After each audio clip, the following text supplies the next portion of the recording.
Hi, my name is Winsley, and welcome to this week's Beginner's Guide. Today we're going to be looking at prime ranks and discussing how they compare to one another. We're going to be basically looking at four sections in this video. We're going to start with what are ranks and what do they add. Then we're going to talk about how to gain XP, which gives you the ranks or the level ups. After that, we'll talk about the prime rank bonuses and have a little discussion with the guest here.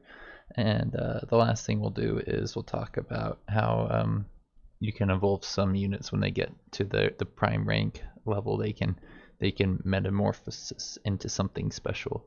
So yeah, without further ado, let's say hello to our guest. Hello, SinSling. How are you doing? Doing good. And I'm back for another video. Yeah, nice, awesome. I really enjoyed talking to you about indentured spam. I think that is a really fun one, and I think the discussion last week is actually kind of relevant to what we're talking about here because we're going over evasion, and there's a prime rank that gives you a lot of evasiveness. So I'm really enjoying these videos. I think they're tying together really well, and if anyone hasn't seen them yet and they're seeing this video, please go back and watch that stuff. I'm hoping though that Orange Lex will be willing to take some of the pressure off of you and Ninju, because I feel like we've been just alternating between you two the past few weeks. You have rescheduled for all this stuff, so Yeah, I really appreciate it because I think you guys bring a lot of really good tips, things that I would miss. And Ninja was saying he really likes how much time I spend pouring into the forums, looking at all the little details, because there's definitely a lot there that's very easy to miss even for the experienced players. So yeah, are you ready to jump into the ranks and what they add to your units? So we got a tier 1 unit here because we're Vanguard. He started with a little bit of experience. He's got 4 experience out of 12. That's putting him on his way towards the veteran rank. Novice rank just gives him 4 extra HP.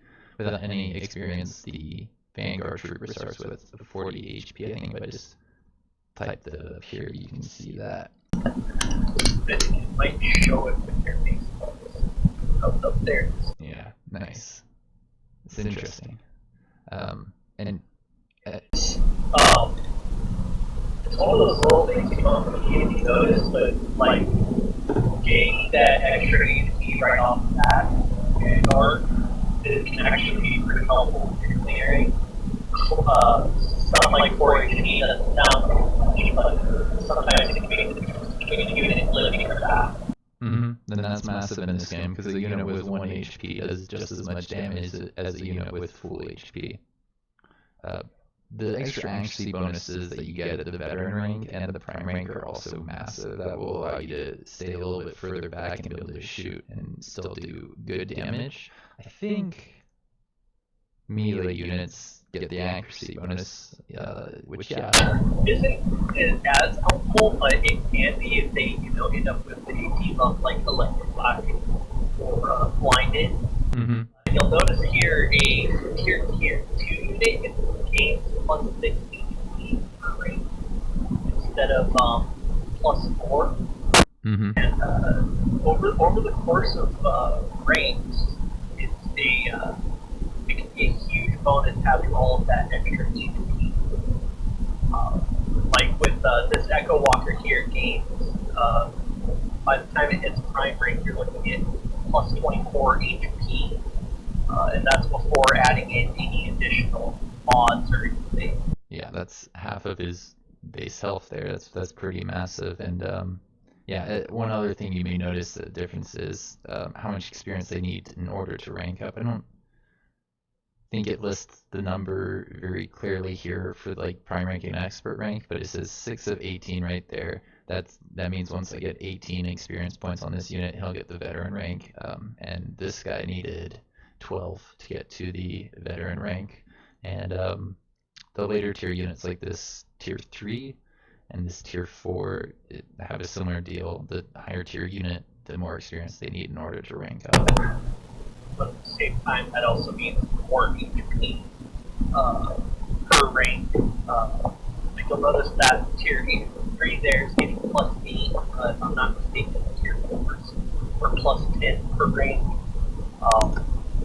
And that's a huge additional pool of HP that you kept out that rank bonus. Mm-hmm. Yeah, and if you get certain things like the research building, you can get some pretty high tier units without actually having to kill anything, so you get that massive pool of HP without having to do too much in terms of investment. Prime rank stuff in general is just, it's amazing. We'll be talking more about those bonuses soon, but you can just kind of go over the fact that once this trooper gets to his last level, he gets improved Overwatch, which means he's going to get 20% extra accuracy when using Overwatch. It's not my favorite one, the favorite prime rank bonus, but it is pretty massive. It does make a difference. I'm a big fan of evasive. As I mentioned earlier, I did a video on evasion, and I think this one pairs really, really well with certain strategies that just stack evasion. Yep. Alright, so do we want a tactical experience? Yeah, I think that would be good. Makes sense to me. So there's a few ways to gain experience. Basically, the easiest way to gain experience while also gaining other resources is doing anomalous fights. If I am not mistaken, those are plus 2 HP a turn, as long as your units are on top of them, clearing them. It can add up over a couple of turns, especially for if you're playing on like low or medium. The amount of experience you gain from actually sitting on top of one can end up being more than what you would gain from some combats. Right, so I actually haven't played around with this, but I'm pretty sure you would know. If I just put 2 units on this anomalous site and have them investigate, these units don't get any more experience than if I had other units there, right? Right, it's to the full stack, so it's not divided on a per unit basis. Mm-hmm. Okay, yeah, so it makes sense to send a leader with 5 units to your anomalous sites if you really don't need those units elsewhere, just to give them a little XP to give them those ranks so that they're less likely to die in combat and able to do more damage with the extra accuracy and stuff that comes with it. But that isn't always the best. Sometimes it makes sense just to send a hero over to an anomalous site. I think one important thing to mention for the newer players is you do need a hero here in order to get the experience on the other unit. Yeah, you won't be able to farm it for experience by just sending units that can't farm. Now, what you can do, though, if you are Vanguard, like we are in this state here, Vanguard does have a building that allows them to give passive experience key to all units sitting on the building. You have a combat simulation center. Mm-hmm. It's kind of bad practice to just have units just sitting there for the experience gain. But it is an option, and sometimes it can be useful if you want to just, get that extra rate before going out. In particularly long games where you cleared the map and there's not stuff to kill for experience, it can be a little bit of a backup way to gain experience instead of trying to fight other players with low rank units. Mm-hmm.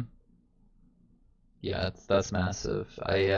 I know a lot of people say that exactly what you're saying. It's not necessarily a good idea to have units sitting around, so why would you build this? But I remember when I first started playing this game, this was a massive boost to my strength, and it made the game a lot easier just to have a little couple extra ranks on your units. Yeah, like I mentioned earlier, there's a research thing that you can get to give you free ranks of experience, and if you have that on a tier 5 exploitation, that'll give them the 3 free ranks. It won't take them all the way up to tier 4 units unless I think you combine it with Or you're building sign number units with the plus rank doctrine. Yeah, it's worth writing in my notes later. The Sinumbra doctrine does give plus ranks. I don't want to forget that. Yeah, I think just having that building is one of the most valuable buildings to build in the game because of how much it adds to your overall strength. There's also Imperial Standards, which I'm pretty sure I saw one earlier. There's one. There are usually a couple near your starting position. So we'll all around that. With banners, it's important to note now if you try and do the expert move of trying to split off one unit to attack the stack so you can save movement during a normal game. If you do that, only the unit that steps onto the standard gains experience. And I have made this mistake more times than I care to admit. Splitting off one unit to kill the stack to try and save movement, and then realizing after I have taken the standard that the rest of my stack has not gained a ring. Yeah, so like I got 2 standards here so I can show it off really quickly. It's like, don't do this, because only this guy gets that little, what you call it, badge. The rank thing. But yeah, if I take everybody and I attack here, then yeah, they all get the stuff. Ooh, he didn't, he died. Yeah, it doesn't make them invincible. They probably were like, he's got great Overwatch, run it forward. Grenade, Overwatch. And it's really important to try and remember not to split off unit because for stuff like heroes where you might need like a lot of experience in the next level, hitting a banner is an immediate level. If missing out on that because you split off a unit, it is a serious detriment to your gameplay speed by doing that. Yeah, because this really does increase quite quickly. Like right now, you only need 20 experience to get to the next level, but I think it starts getting to like jumps of 50 or so once you get to level 10. Actually, I could probably level him up just to show that off. This one. So that's not high, and it's Howard.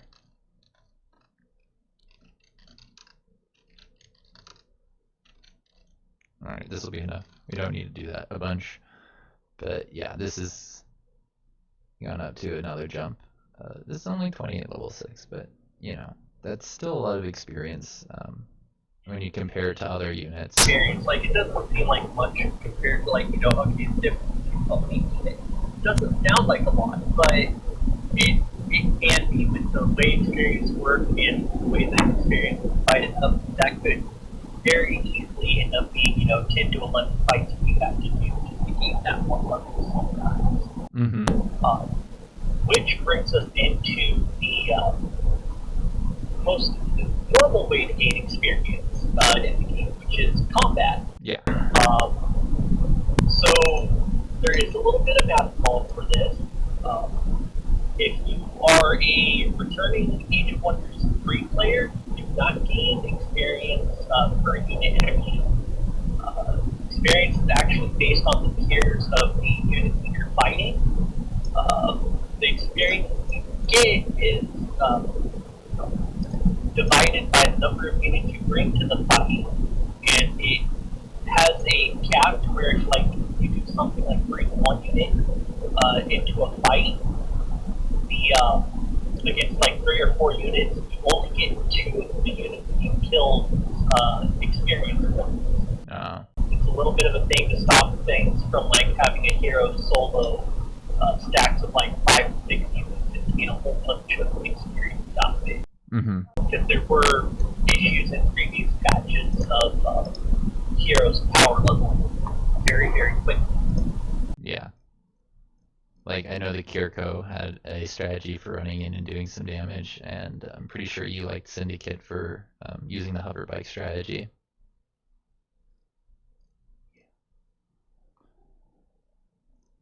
So yeah, this one is got a tier 2, a tier 2, and a tier 2. There's 3 of them. We have 5. It matters how much you bring in, how many units they are, and what tier they are. I think we could talk a little bit about evolution before we actually move on to the prime rank bonuses and really getting into it because, well, I think the way these units work and the experience they get is different enough that it kind of fits into what we were just talking about, how to get experience. So these units, the ones that evolve, they get a little bit more experience per fight, or at least I thought they did. I'm not sure if it's noted here. It depends on the unit. I know that Emergent from the tier code too. Yeah, okay. Okay, cool. I thought all of them had this. So yeah, that is worth highlighting. Not everybody has rapid evolution, but it's, I think, pretty common in the animals. Apparently not. I didn't know that. All right.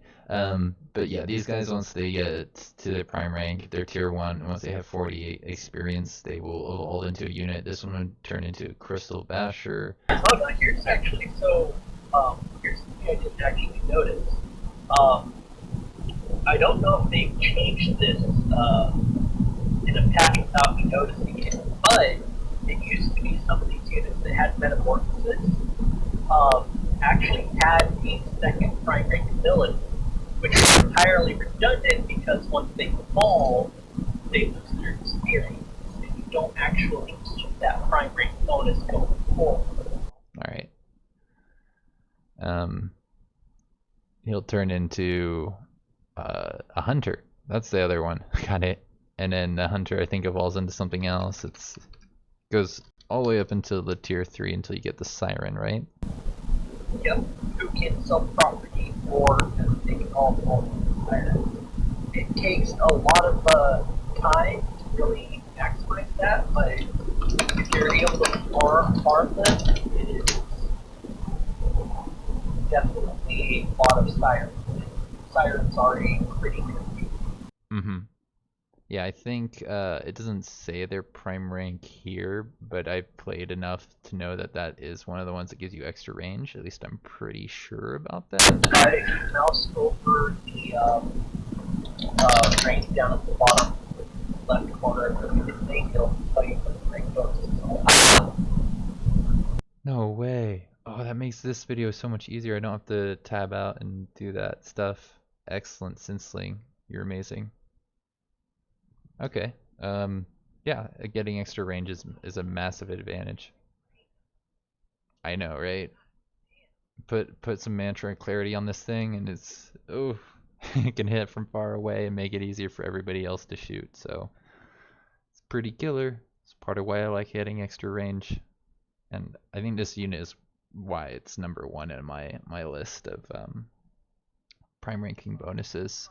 Prime rank range on the only way that you can make that a bad prime rank is stuck on the like every single unit that has it is just gets so stupid bad more range. Like even syndicated indentured or kind of the crappy spam, you can start getting a bunch of indentured up to prime rank, and it is just it is enough to compete with troopers who have rail accelerators. Yeah, that's pretty ridiculous. Rail accelerators add range, I believe, right? Yeah, that's a nice one. I think, oh, this thing's glitched out on me again. Okay, whatever. Happens. What was I just looking at? You were looking at fire. Didn't I click something else after that? Oh, the rail accelerator, that's right. That's one way to increase your range, and so is the Kirko's guiding hand. That's another great way to increase your range. If you can stack all that stuff together, it's even more powerful.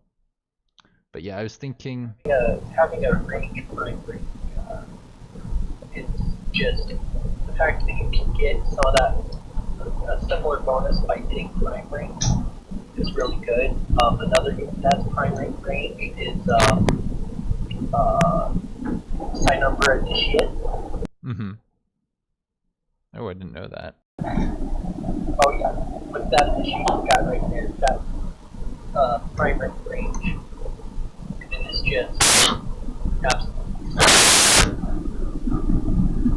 Okay, I gotta put that in here for my notes. People need to know initiate, because that's a hard-hitting unit. Giving that the ability to hit from further back is oof. The only initiate that doesn't have primary range is the Kirko initiate, but I think in exchange, the melee unit primary initiate.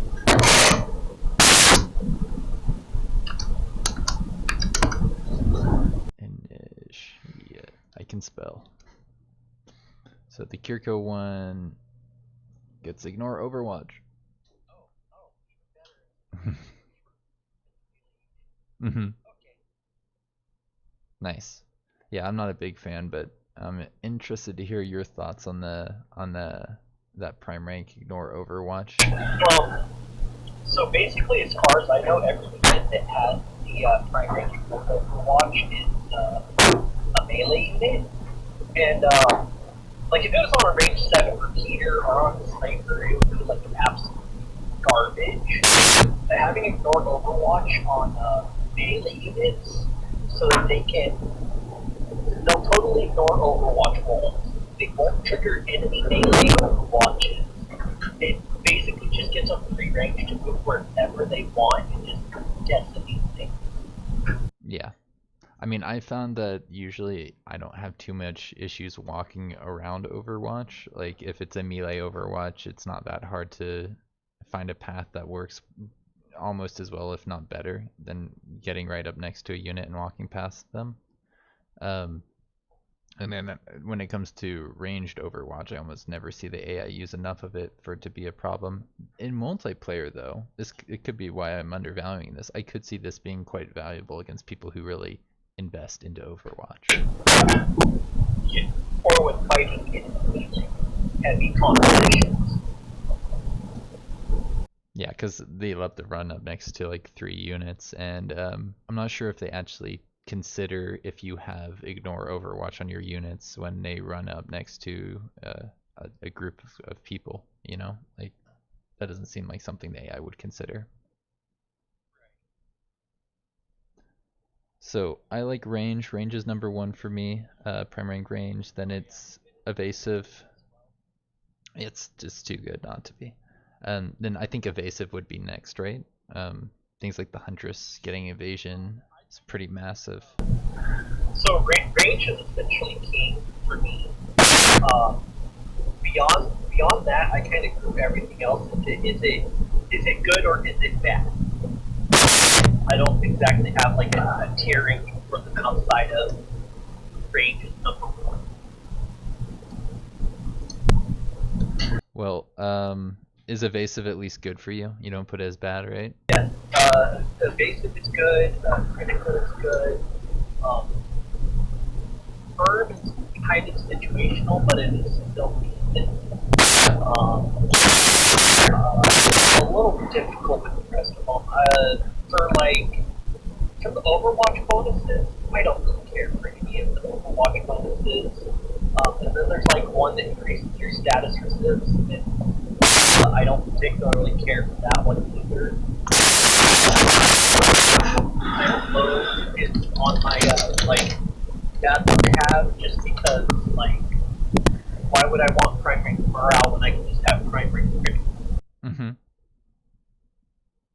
Okay. Shrug off is the one that gives you extra status effects, resistance against status effects, which can be good if you're like Chakran or something. But I don't. Yeah, I think my issue is I can see it a lot on like tier 3 and 4s, and it's just like those units already have high resistance. I don't consider it particularly valuable to add more resistance. So I'd much rather give them a good primary, but they don't have good primaries. They would be horribly broken if they had good primaries. Mm-hmm. I was just thinking, I didn't see a shrug off unit in the Shakran lineup earlier, and I wasn't sure if I actually checked for it. There is one. So yeah, the Shakran have the tactician who can shrug off, which is pretty good, because they're just more likely to take status effects, right? It's, debilitation is what it's called. I can type that up here.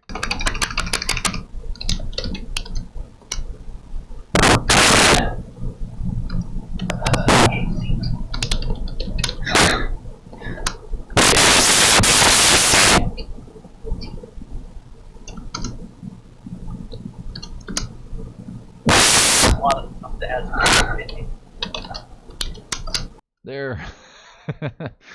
We got there. Yeah, he's got Shrug Off. He's a pretty good unit in general. Being able to press the advantage is awesome. You know, resetting a unit basically, but also having something that can avoid blinding and all those little nasty sass effects that cause issues, like, you know, lowering resistance and stuff to other damage channels. So yeah, for me it was Evasive is number 2, and then I really, really like Bypass Cover. I think the units that get Bypass Cover benefit a lot from them. For example, the Trencher. You know Trenchers, you like Trenchers, right? Oh, yes, but not because of their primary. That's actually another one I'm not particularly fond of. Generally, I just blow up the cover or nothing. That's a fair point, yeah. I mean, the reason I like it is it just means that the accuracy is going to be higher for your trenchers who have pretty good range and kind of can sit back and shoot their rail guns, or what is it called, a rail gun, spike gun, something like that. Yeah, they can shoot their spike guns from inside their trenches. If these guys got +1 range on prime rank, then that would be incredibly broken. It'd be way too good. I don't know, maybe not broken, but too good in my opinion. I know Hiddens get it. I know Vorpal snipers get it, and having snipers get that reduction in the cover bonus, I think, is massive, because it's like what I was just saying with trenchers. They can sit further back and shoot, and are more likely to actually hit their targets. But you know, with snipers, they're sitting even further back, so they got other things they have to deal with, like long range penalties and whatnot like that. I don't know. Am I missing anything about bypass cover on Vorpal snipers or hidden? I don't think so. I think that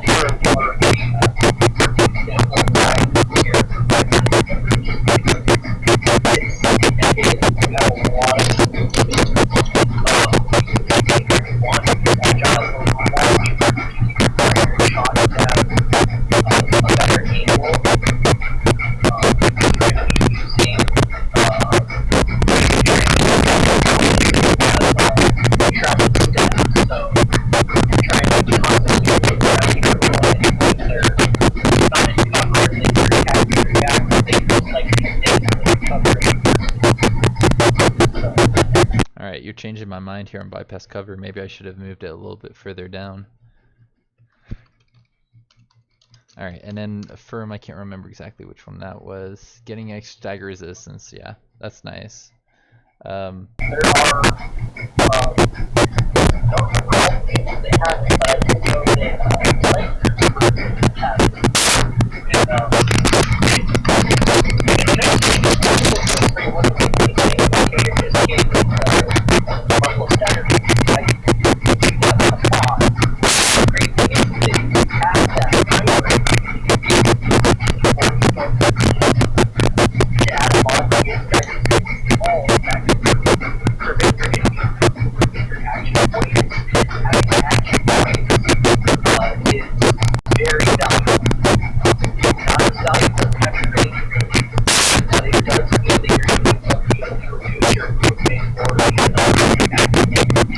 Yeah. I mean, you may be using devotion as often as possible, which is, I think, a really, really good strategy with this unit, but they actually hit reasonably well, so investing in their ability to, you know, get a little bit closer, take damage, deal damage is pretty good too. But for me personally, the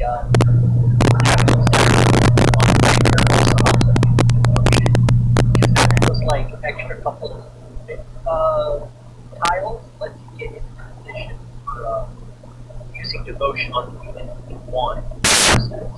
Having your movement reduced, it means you're going to be like a tile or two off from getting the unit in one and have another action moving in. Yeah, that's like if you're in a city and you've got, you know, 3 stacks, it might be nice to run with Siphoner over from one stack to a different area just to reset one of the other units, to help you clear out something else a little bit quicker. So yeah, I hear you on that. Having on Siphoners is pretty good. When I was looking for firm units in the just like games I was loading up, I noticed there weren't a lot of early game units with firm. The pug comes with it, but like I don't really think the pug needs stagger resistance. Because of the short range of the pug, it does help have the stagger resistance on it.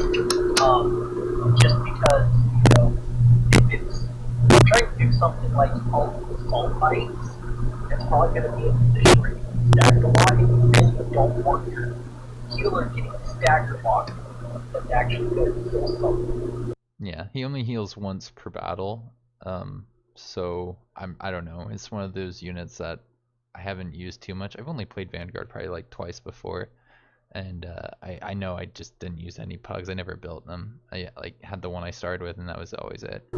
Yeah, I don't necessarily build them very often, but it is a prime range that's just useful for a unit that might be putting itself in a position where it's like being a little bit. Don't move around in a cloud of people, heal them, or reset their abilities. I think yeah, this unit, the Disassembler and the Tormented all have Firm, and they benefit a lot from it. I think I'd put Firm further up in my list if more early game units got it that benefited a lot from, you know, stagger resistance. Things like snipers be awesome on those guys, but because this is, I think, kind of like a later game prime rank, or like a mid-game prime rank for this tier 3 units, at least from what I can tell in my initial research. I'd put it right there in the middle, right a little bit above Shrug Off, because I figured, you know, stagger resistance would be a little bit better than uh, resisting a little bit more stas effects. I'm not entirely sure how that all plays together. When you're an artillery, being staggered means so your artillery doesn't get locked out.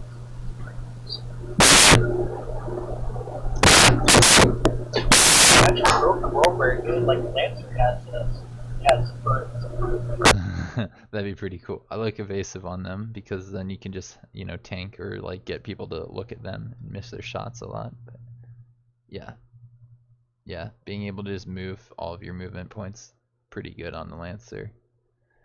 I'm not a giant expert on status effects stuff, but I know lowering the value there is, I think, just generally gonna benefit you less than having the stagger resistance due to the way percentages work out. You know, like 20% of a status effect landing means it will land at 1 in every 5 hits on average. So yeah, just being like no stagger resistance or no staggering with this extra level of stagger resistance is better in general, right? That's part of why I don't really read the plus immunity stuff.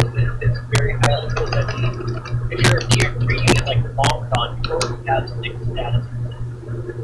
Going up to 9, sure it's better, but I mean, like, you already have plus 6 status. Just the tier that you don't. It's not a lot of added value.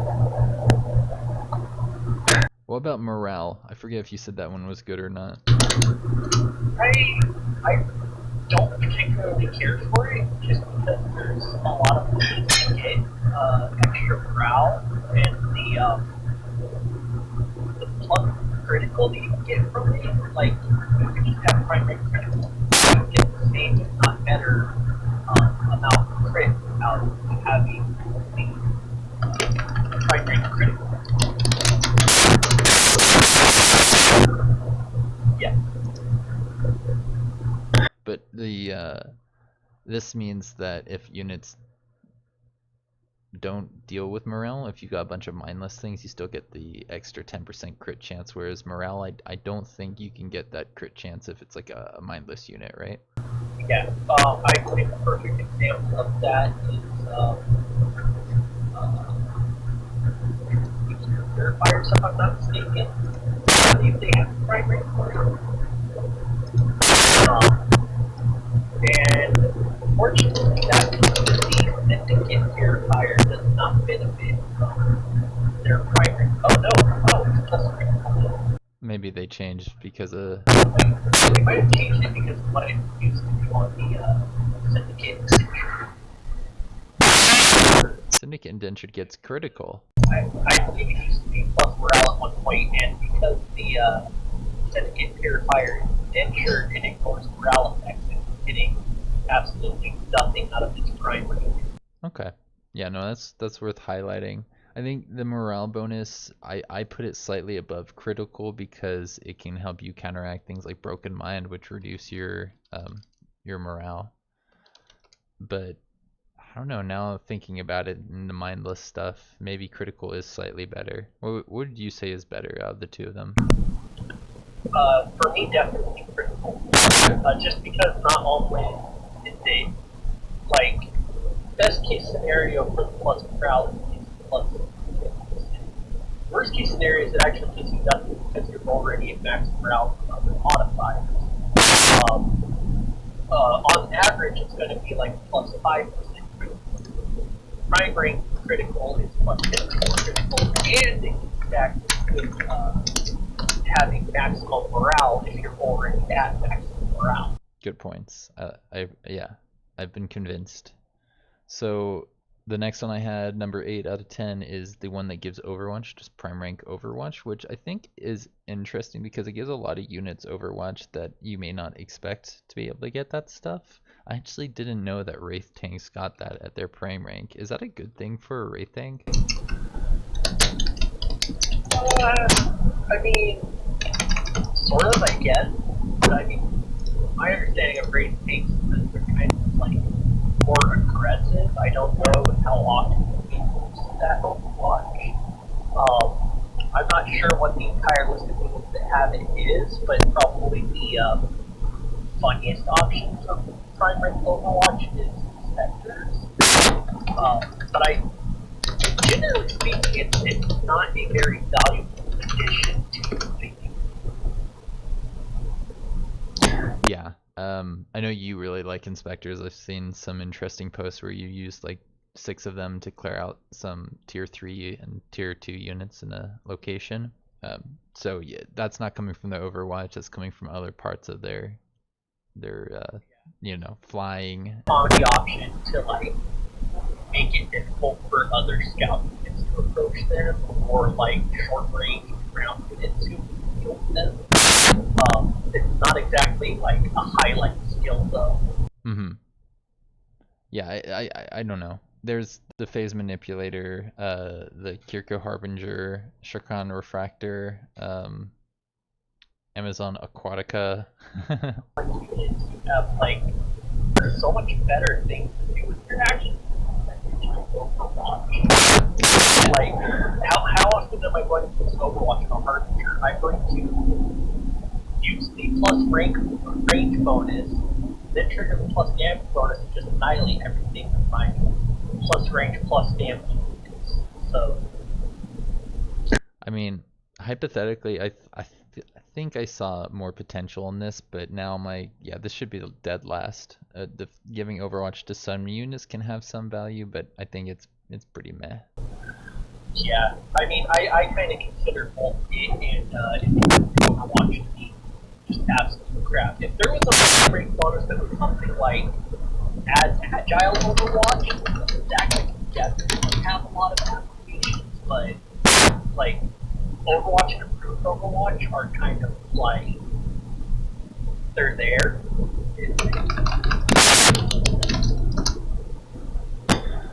There's the Vanguard Walker that also has that, and it's just like, I mean, if people played Vanguard more, maybe they found a strategy with this, but it's just, I think, one of those things people avoid. And it might be partly because their prime ranks don't give them as much benefit as the other units that are equivalent. Like the troopers prime rank improved Overwatch is, like we said earlier, not nearly as good as the Snicket ones, or even the frenzied one. I know a lot of people don't like frenzy, but being able, as a melee unit, being able to ignore Overwatch is, like you said, very nice. Right, and I mean, it's totally counteracting the advantage having the either of the primary Overwatch. The other thing is to have more Overwatch as the primary defense and completely ignore those advantages. Mm-hmm. Did we say earlier that Wreckers was one of your favorite units with Ignore Overwatch?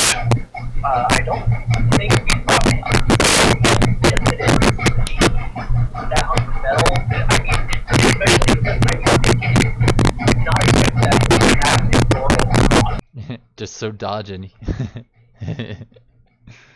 I don't know. Its legs reform around you as you swing at it. But yeah, the fact that it can return itself after being destroyed means that you can be far more aggressive with this than, you know, most units like it. Right, and with that Ignore Overwatch, you can be even more aggressive, get into the space, and their day up. The record has come a long way since fun.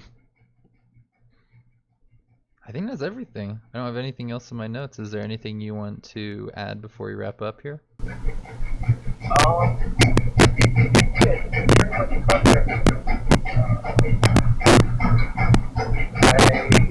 Yeah, that's pretty much done with it. I think it'd be nice if they expanded some of the primary stuff and a couple more options to catch on Overwatch, but I don't really see that happening because that's just going to be kind of silly.